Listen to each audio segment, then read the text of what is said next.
Hey, this is Russ. I am traveling on the road, heading nowhere really in particular. You know, it had rained the last couple of days, and we even had tornado warning. Had a notice on my phone saying to seek shelter immediately, to go into the basement of your house to protect yourself from the tornado that might be coming. Yeah, we don't get that often as far as that kind of warning. And so, we went into the basement for about an hour. No tornado, but it did rain pretty heavily. And so, because of the amount of rain, I figured some of the trails might be flooded. As we noticed before, after rain, there was some pooling of water on the paved paths. So I figured I'd just ride around, nowhere really in particular. Now, typically, you stay off to the far right of the lanes, but I'm finding after rain, you know, a lot of blowing, heavy winds and stuff, it knocks down a lot of small little branches, and so you tend to run over these branches with your bike tire, which is not good because you can get a flat with that. All right, let me see if I can trigger this thing. I don't think I will, but I've tried this before where I've leaned my bike over in this area, but it never seems to work. I can stand here forever waiting for this light to change, which I don't think it will. I'll stand here for a while, we'll see what happens. So they have fixed all the roads here. Sidewalks have been fixed. The roads have been repaved. They still have some things to fix. They fix up the grass and stuff that they messed up doing this. But this is not gonna turn. Okay, I see a car in front of us. Maybe when he comes up, maybe he'll trigger it for us. Yeah, some of these intersections, your bike doesn't have enough metal to trigger the sensor to tell the lights to change. Cars, of course, have enough metal to do that. But he's not moving up close enough. You really need to move up closer, buddy. Because then it'll trigger. You're too far back, it's never going to do it. Well, let's see what happens. We got nothing to do. Okay, it's going to trigger it. It's going to go. All right, so anyways, I had a person ask me, since I'm so concerned with the safety of myself using headlights and rear tail lights, why do I blow off all the stop signs? That's a good question. Now, I explained before in the past that any type of stopping or slowing down is a potential hazard to me because I tend to tip over. And the first two times that I've fallen is when I stopped. And I ended up leaning towards the left side. As you know, the left side is where my operated knee is. And so I didn't have enough strength in my leg to hold myself up. Good morning. So I try my best to avoid stopping or slowing down to the point where I'm going to fall over. Now, there's a car next to me right now, and I will usually slow down, but I won't 100% stop at a stop sign, because if I do, I'll probably fall over. I have a better chance. You know, I do stop. You see me stop all the time.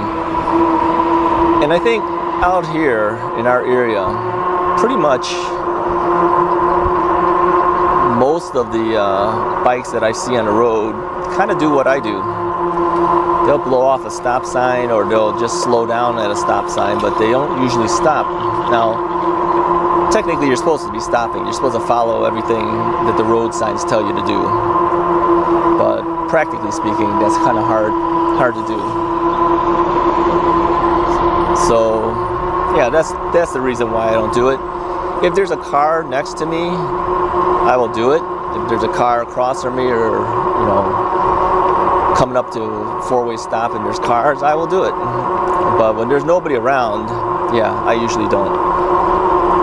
And I do have a better view on the bike than I do in a car. I can see left and right a lot better wide open on a bike than in a car, so I can see if there's nobody there, I'm not going to be stopping. This is just the way it is, I guess.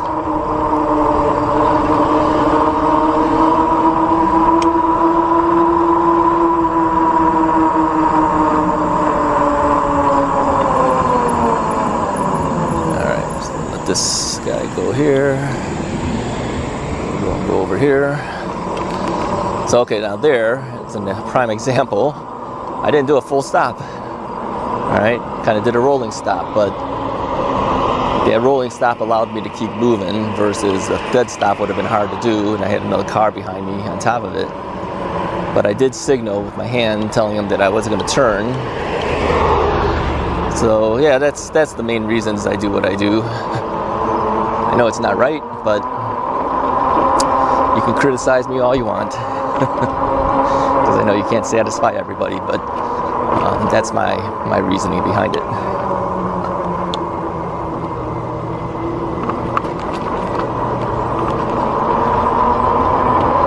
All right. Somebody else asked me the whining from my bike that you hear.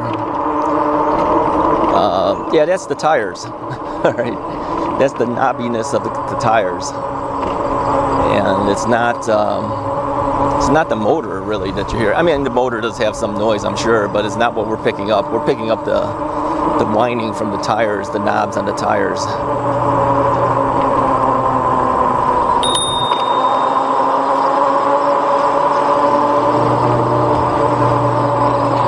And as far as range, because I think he also asked about range, yeah, it depends on the battery. Depends on which battery you have.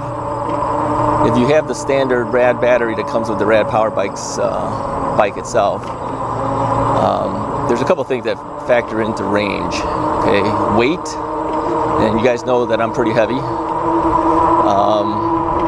Let's see, weight, wind, if you have a headwind, hills, type of tire, whether your tires are fully inflated or partially deflated, that's going to factor into how much range you can get. But I would say if you have one of these particular bikes, yeah, here's some water on the path, so I'm going to go through it really slow because I don't want it splashing all over me here.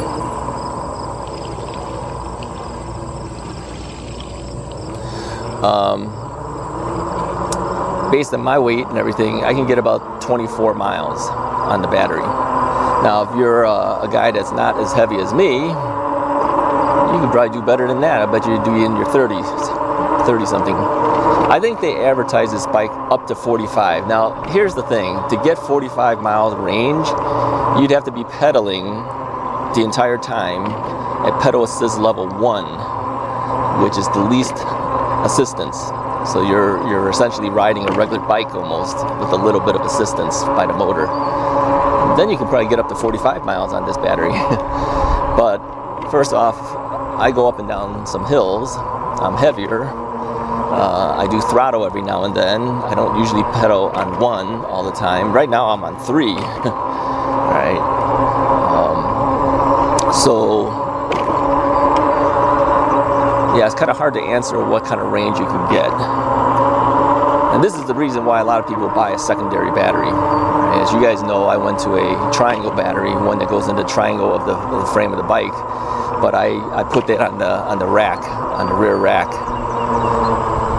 And the reason I did that is because I still have the original rad battery in the triangle area. So rather than remove the cradle and do some major change arounds, I left the original battery where it is and I put the triangle battery on the rear rack. But that battery's bigger so I can get a lot more range. I can do, thank you. I could do up to 45 to 49 miles, depending on how I'm riding for the day. I was doing 49 miles with a throttle half the time and pedal assist level 3. So you can imagine how far this battery probably would take me if I actually rode it on pedal assist level 1.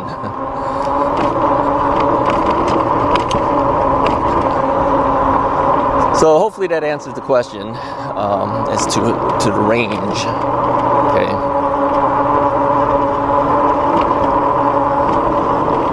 Yeah, e-bikes, depending on the type of e-bike that you buy, are pretty much allowed everywhere, but there are some places that don't allow it. I was watching a video from Bolton e-bikes about this place out in Arizona that has, like, I think they said like 131 miles of paved bike path, and they don't allow e-bikes on it. They claim that they're the bike capital of the United States, and they won't allow e-bikes on their bike path. That makes no sense, because pretty much everywhere else in the United States you can ride your e-bike as long as it's a class 1 or class 2 bike. Now, there's 3 classes of bikes, all right? Class 1 is up to 20 miles an hour is the legal speed of a bike, okay? And Class 1 will give that to you. Class 2 is also 20 miles an hour. Class 3 goes up to 28 miles an hour, all right? Most places that allow e-bikes, they will allow Class 1 and Class 2 bikes, but they will not allow Class 3 bikes. So Class 1 has no throttle up to 20 miles an hour, so it's just pedal assist only.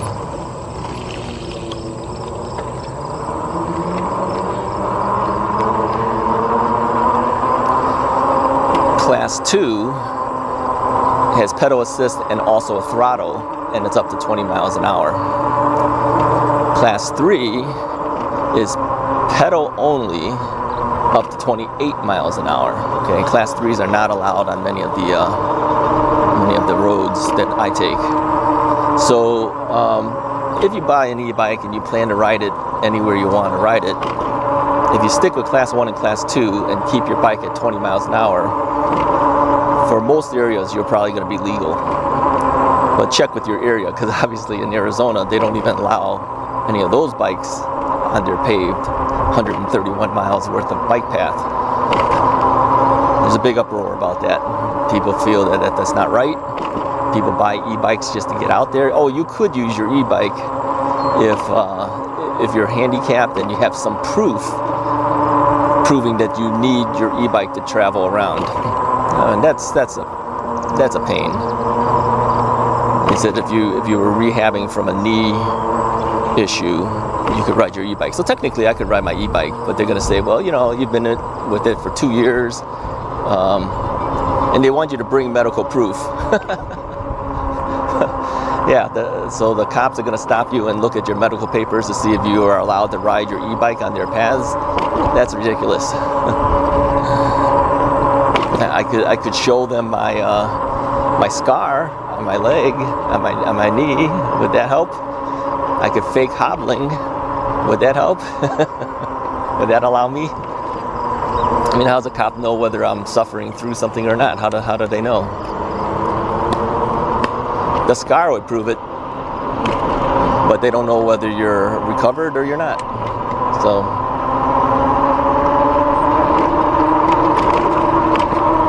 yeah, it's a big stink about that. All right, anyways, we're just going around in circles here. Hopefully that answers some questions for some people. I appreciate you guys following along. If you like the video, hit the like button, hit the subscribe button, and I'll talk to you guys next time.